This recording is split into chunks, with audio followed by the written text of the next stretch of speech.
J'ai fait une formation plutôt générale, ingénieur généraliste plutôt production. Et à l'occasion d'un stage, j'ai découvert un service qualité, qualité fournisseur. Et là, l'exigence, le respect des règles et tout ça, j'ai trouvé que c'est quelque chose qui allait vraiment avec mon caractère. Et là, la vocation, on va dire.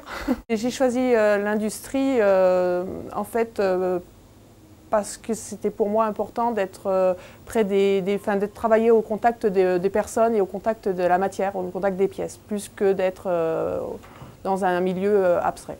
Le métier de responsable qualité au quotidien, c'est tout ce qui est lié à la production, arriver à gérer les dossiers du lancement jusqu'à la livraison.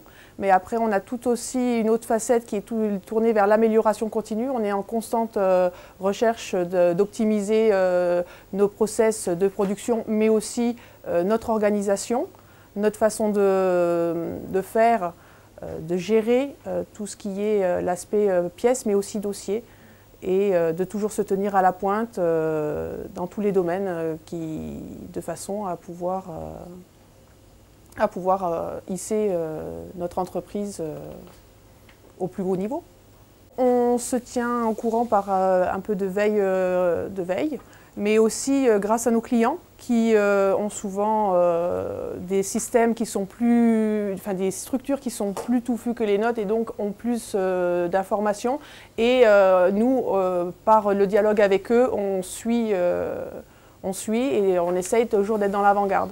Donc on a plusieurs démarches qui ont été mises en place chez Mona Mécanique par l'impulsion de nos clients qui font qu'on arrive à rester dans les premiers et on essaye toujours d'avoir une longueur d'avance. Au niveau de nos certifications, Mona Mécanique est certifiée EN 9100, ISO 9001 et après on a des délégations par certains clients.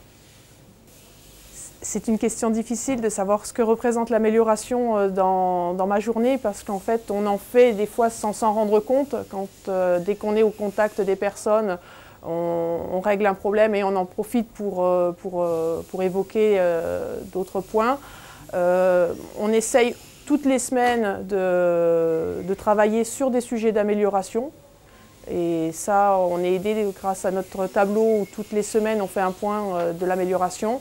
Tous les mois aussi, on refait des points lors des revues de processus. Donc on essaye de l'avoir vraiment au quotidien, l'amélioration continue.